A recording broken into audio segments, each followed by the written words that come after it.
Então, hoje, a ideia é a gente falar sobre a baixa produção de leite, né? Como prevenir e como contornar ela. Eu preparei, meninas, um conteúdo estruturado para falar com vocês a respeito desse tema, que hoje nós vamos falar sobre baixa produção, né? Quem está suspeitando aí de baixa produção, quem é gestante, que tem aquele medo, aquela insegurança, né? Ah, será que eu vou ter leite suficiente? Escuta tanta história de mãe que não teve, né? E tá com essa pulga aí, então nós vamos falar sobre isso hoje, tá bom? Primeira coisa que eu queria conversar com vocês é a respeito de duas coisas diferentes, tá? Que é assim, eu tô suspeitando que eu tô com pouco leite, mas será que tu tá com pouco leite mesmo? Existe, gente, uma coisa que a gente chama de baixa produção real, tá? E existe a percepção de baixa produção, que é a mãe que percebe alguns sinais e interpreta eles como sinais de baixa produção. Mas, na verdade, eles não são.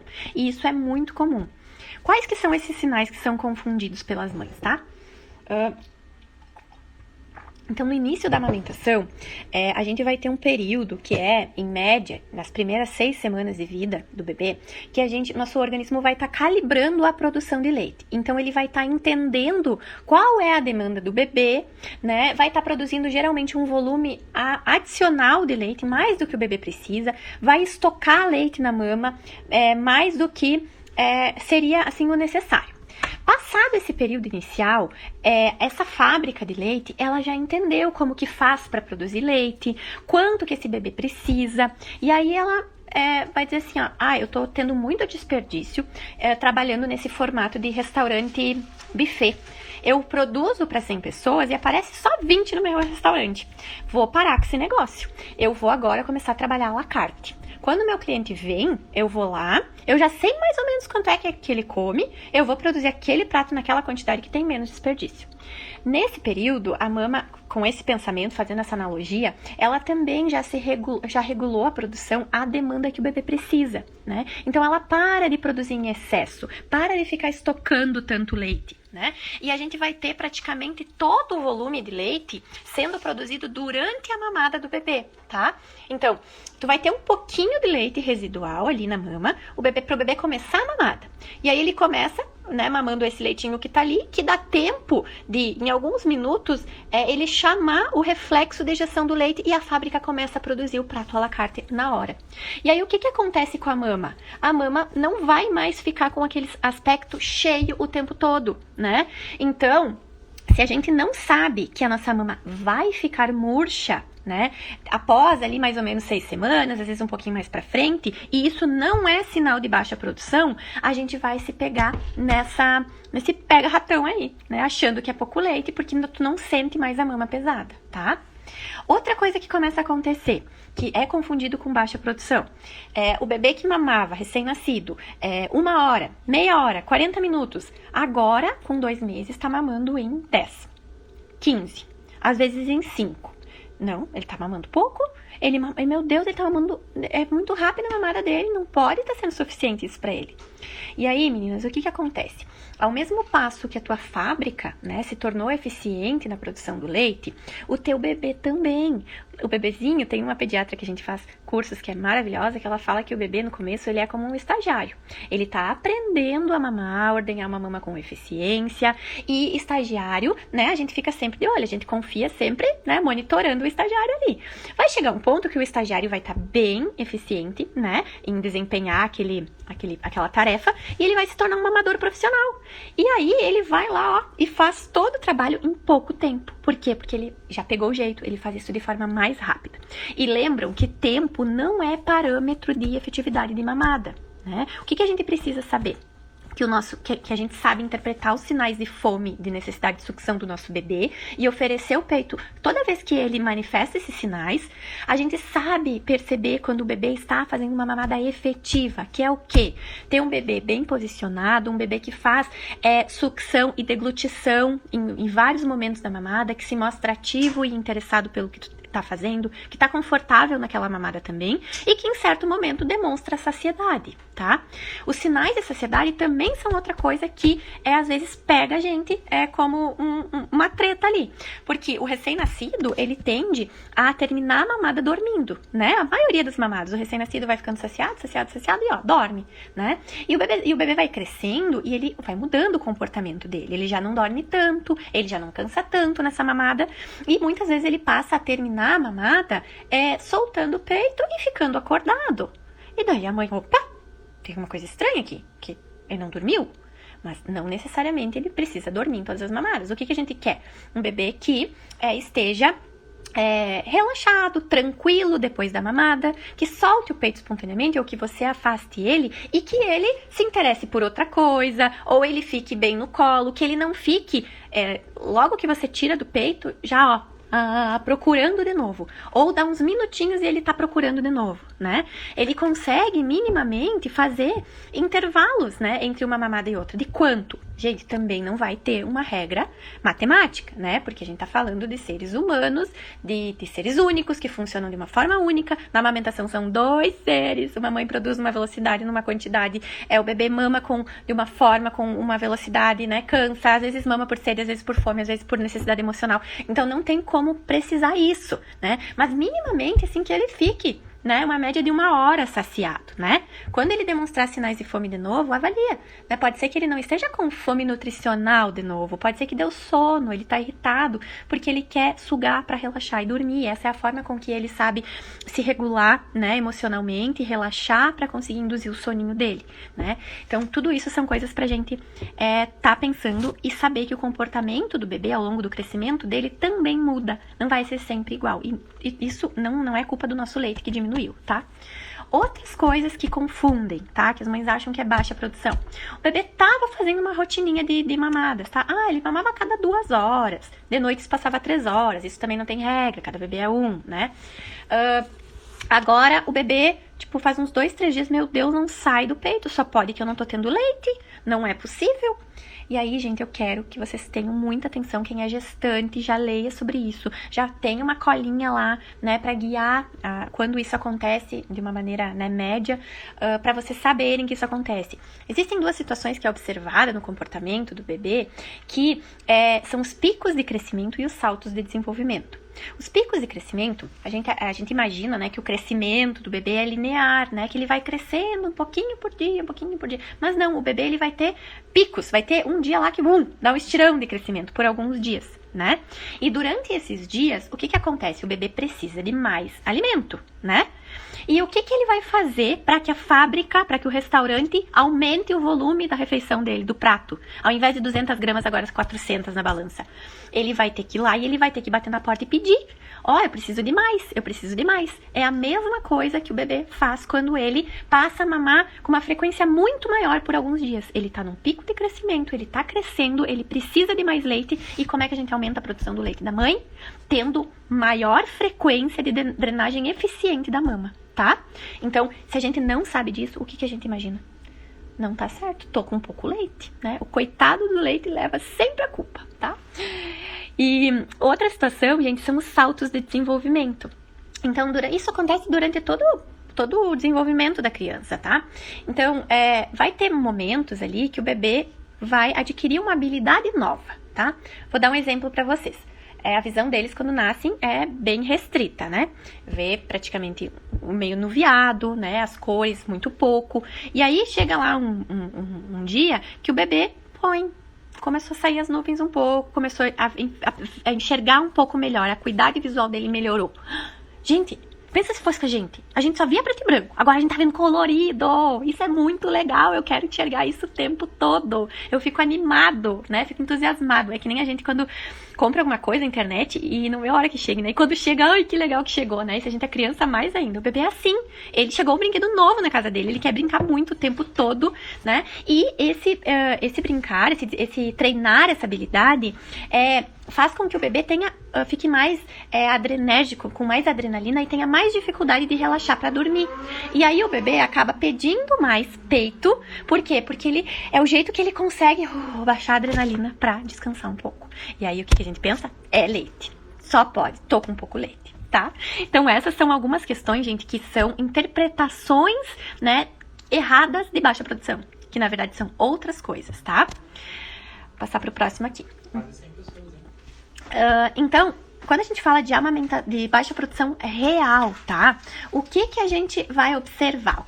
Isso, gente, a gente não vai fazer diagnóstico de ninguém aqui, né? Porque isso, vocês vão ir se guiando e vão entendendo se eu posso realmente ter, né? E para vocês terem a certeza somente com uma avaliação individualizada, mas alguns pontos para ter atenção.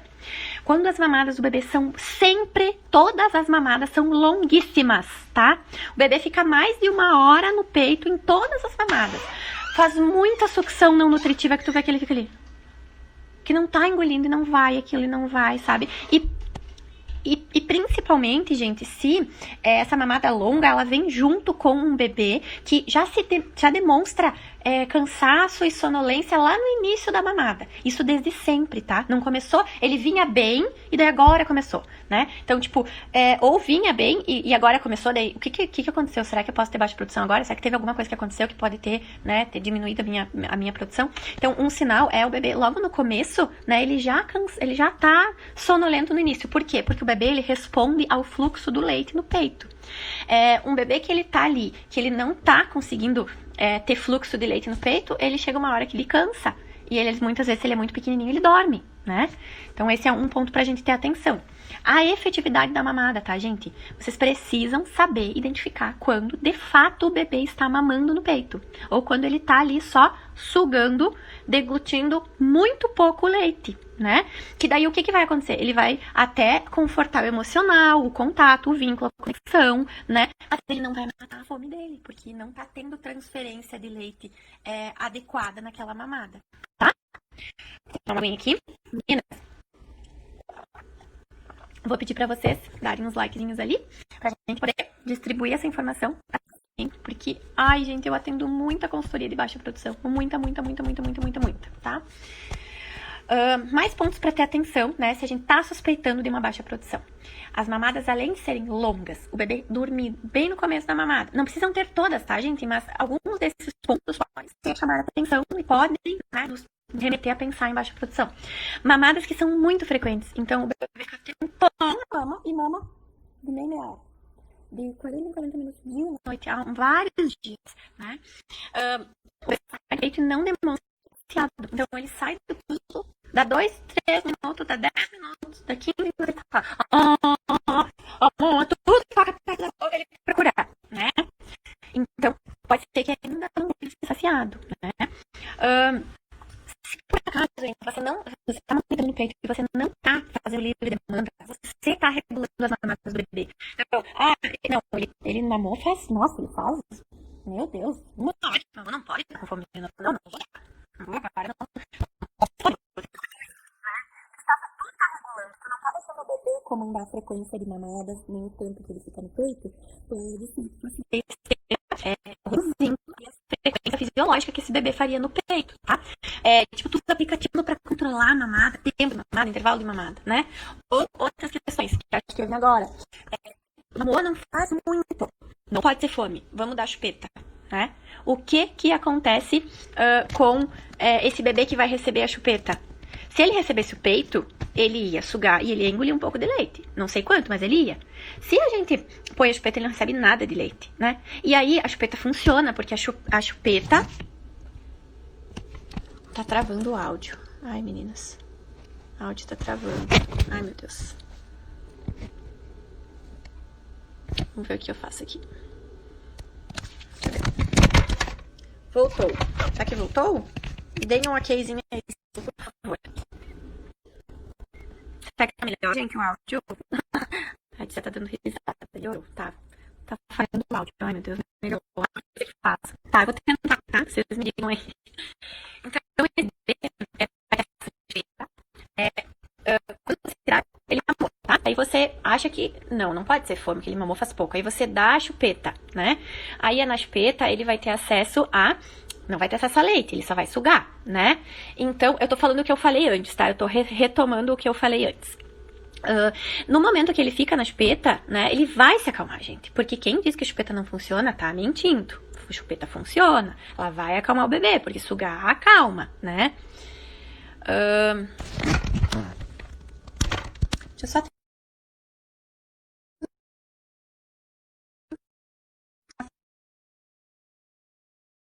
Ai, meu Deus.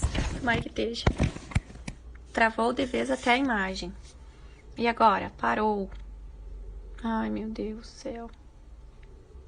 Parou, tá parado, tá pausando. Fala de novo antes da chupeta. Não mexe que piora, tá bom. Ai, gurias, perdão, essas tecnologias, né?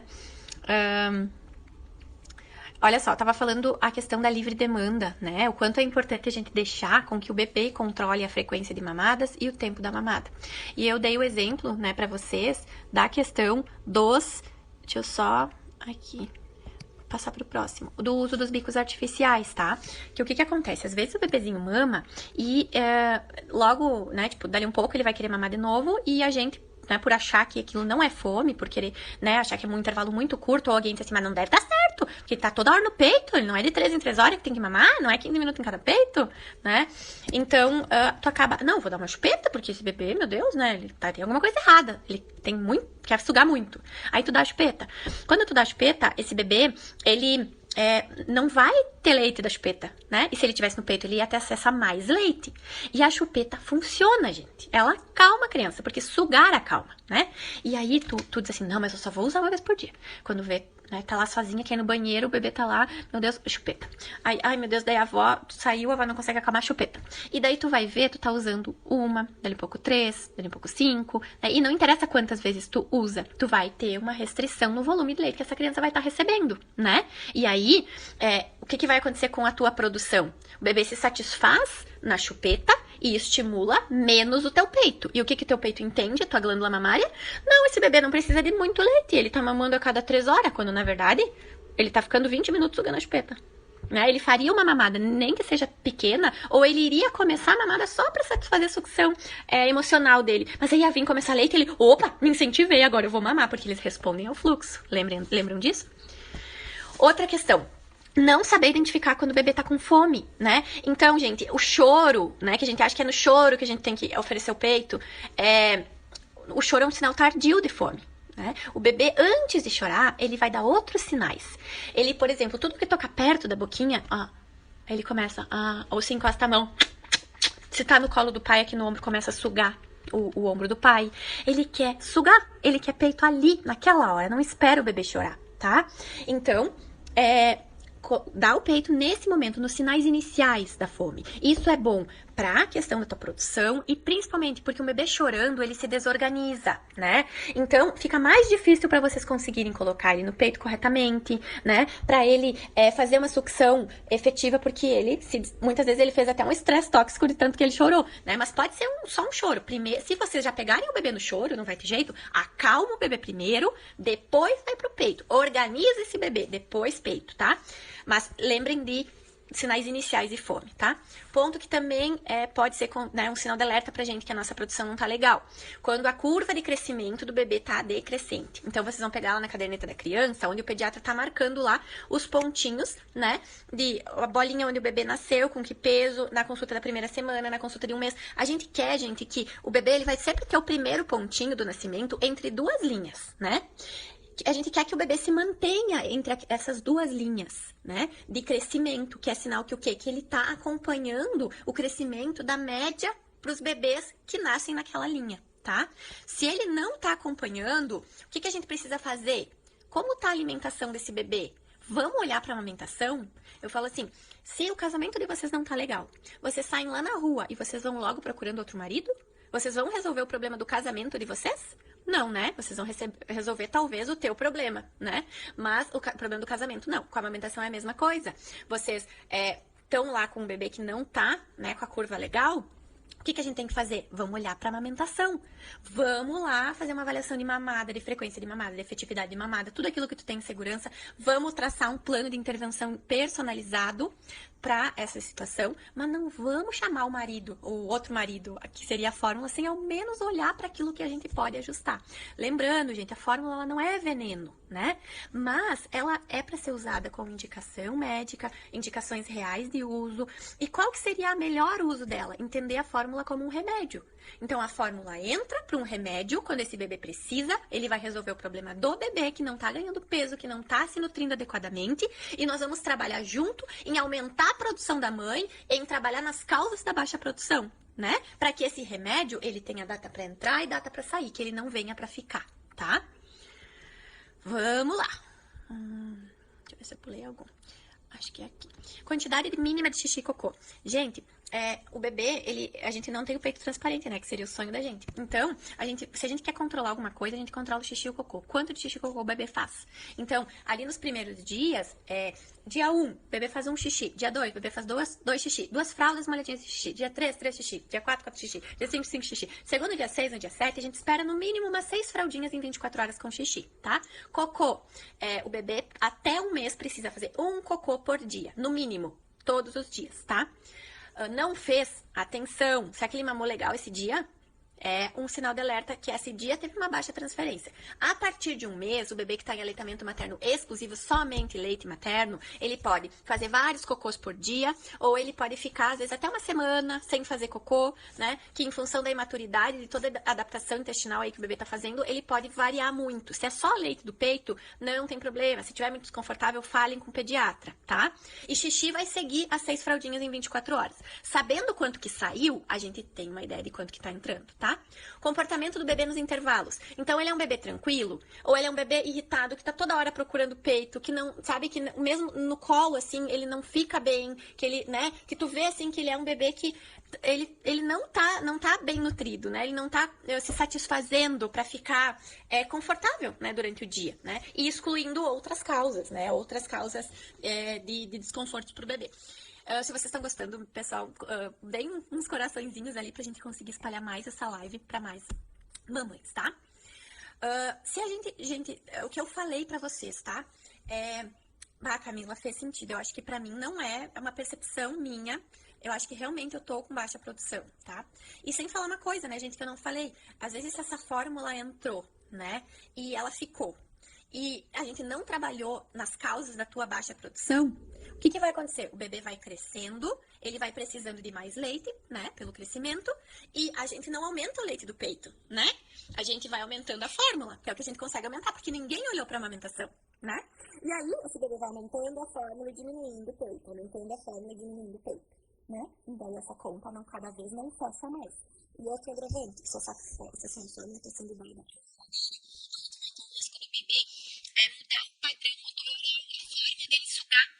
Então, ele pode mudar a forma de sugar, por opção ou por confusão, né? E pode ter a confusão de fluxo também. O quanto ele tá, assim, ele se acostumou com um fluxo rápido e fácil, e em que ele é passivo, que é a mamadeira, e agora ele vai pro peito, em que ele tem que ser ativo, em que o fluxo é intermitente, uma hora tem um monte, uma hora tem menos, uma hora tem um monte, uma hora tem menos, e ele já não acha aquilo legal. Então, a gente vai ter bastante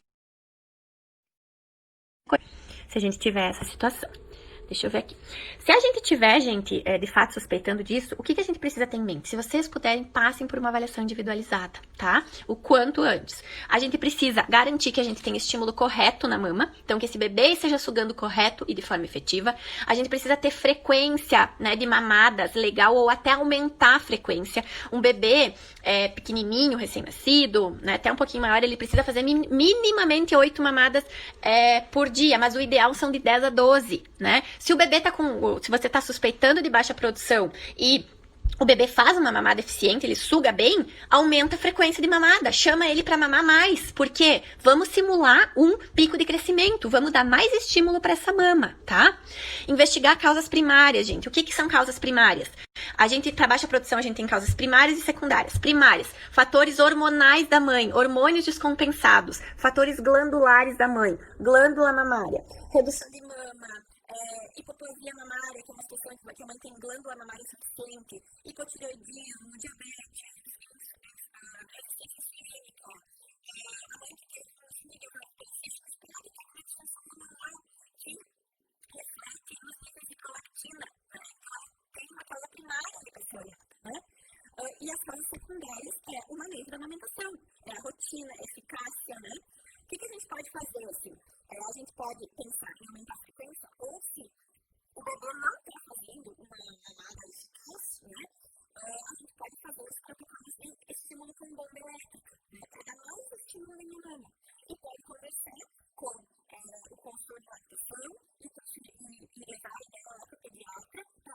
usarem uma erva, um medicamento, algo para trabalhar aí no aumento da prolactina ou numa melhor nutrição para vocês, que vai refletir, né, numa maior produção, tá?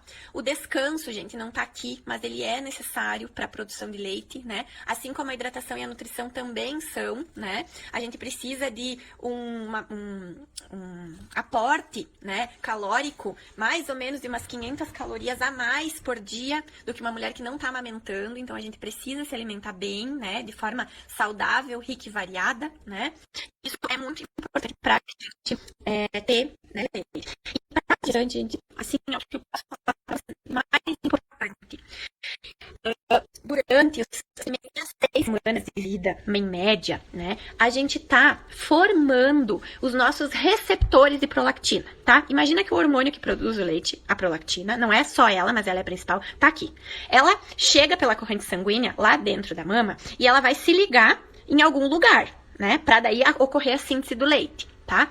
Durante essas 6 primeiras semanas, a gente está formando o receptor da prolactina. Como que a gente forma? Tendo estímulo eficiente e frequente da mãe. Se a gente tiver livre demanda, sem bico artificial, bebê mamando bem, fazendo o mínimo de 8 mamadas, a gente vai ter bastante receptor de prolactina. E, claro, não ter fatores primários, né? Ou trabalhar neles para equilibrar eles. Tendo esses ok, a gente vai produzir muitos receptores de prolactina, né? E aí a prolactina vem e vai ter lugar para se ligar, tá? Se a gente produz pouco, passou esse período, por vezes a gente pode aumentar a prolactina, mas a prolactina chega e não tem aonde se ligar. Entende? Então, vocês entendem a importância de começar a amamentação legal, correto, passar por uma avaliação, se não tiver legal, cedo, lá no comecinho, porque nós temos durante essas 6 semanas janela de oportunidade para você equilibrar a produção de leite, para você formar bastante receptor de proteína, tá?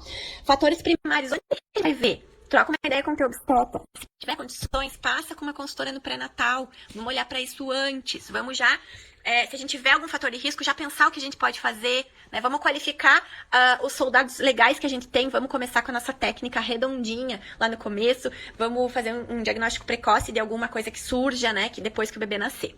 Tá?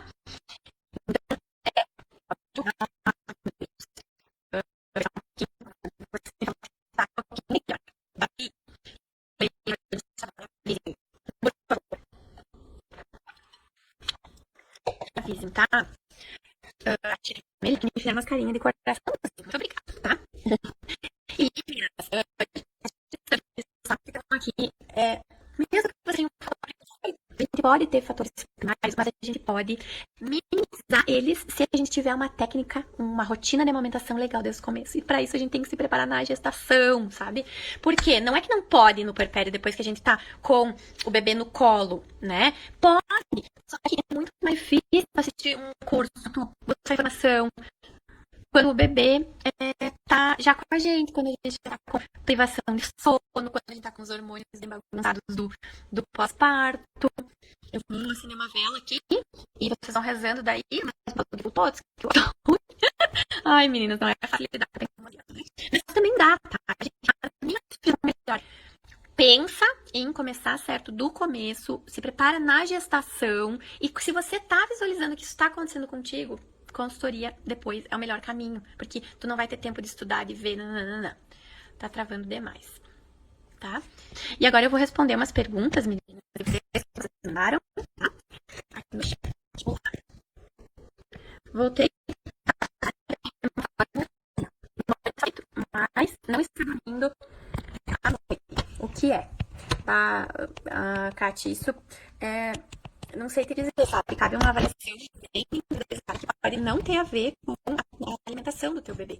Pode ter com outras questões, né? Tu voltou ao trabalho, teve bastante mudança para ele. Então, você teria que avaliar na individualidade.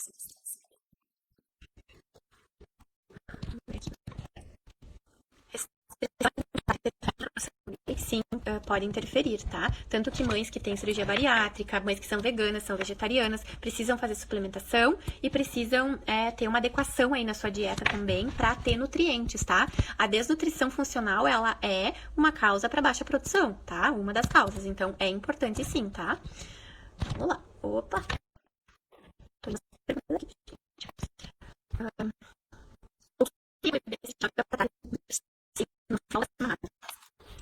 Olha, tem um post meu, dá uma olhada lá. Esse comportamento tem várias causas, tá? Carol, dá uma lida, se você consegue identificar alguma situação, porque realmente é muita coisa que pode ser, tá? Como saber se a mamada está sendo eficiente, tá? O que tu tem que perceber? Que você percebe que o bebê deglute leite durante a mamada, tá? Então, assim, ó, que ele faz 4 tempos com a mandíbula. Então, ele tá acoplado, ele joga a mandíbula pra frente, fecha e joga pra trás, como se fizesse uma ondinha. Tu vê que mexe aqui, ó, tem essa movimentação nessa região, mexe a articulação aqui temporomandibular. Muitas vezes, quando ele faz isso, até a orelha mexe assim, ó. Então, em vários momentos, tu percebe isso e ao final da mamada, tu percebe que o bebê tá tranquilo e que tá relaxado. Com quantos meses o bebê para de dormir durante as mamadas? Olha, isso o bebê pode dormir, pode relaxar, mas ao final da mamada, tá? Se é um bebê que já no começo tá dormindo e não é um bebê prematuro, um bebê de baixo peso, eu teria um olhar pra isso, tá? Porque não é esperado que o bebê durma durante a mamada. Pode ser um sinal que teu fluxo tá lento ou que ele tá com uma dificuldade aí pra conseguir ordenhar o teu peito, tá? Já tentei de tudo para aumentar, inclusive com consultoria e amamentação. Posso ter algum problema físico? Bebê APLV, amamentação mista com mamatute, 4 meses, pega correta. Te sugeriria avaliar questões primárias mesmo, né? Questões primárias de hormonais, glandulares, alguma coisa assim, tá? O bebê só engordou 545 gramas no primeiro mês e a PED mandou tomar fórmula. Pouco leite? Não sei. Só avaliando pra saber, tá? Eu não acredito, não acho legal que você coloque todos os bebês numa caixinha e que todos tenham que ganhar tanto de peso, tá? Tem uma média, que é uma média, mas o peso é um dos parâmetros que o bebê tá se alimentando adequadamente. E mais importante que ganhar aquelas graminhas é ele se manter na linha, nas 2 linhas que ele nasceu e com uma curva ascendente, tá? Gente do céu, tem muita pergunta, vocês não fazem ideia, coisa boa, fico bem feliz, queria que o Instagram liberasse aí umas 3 horas de live, seria bem legal, viu, o Instagram, podia, né?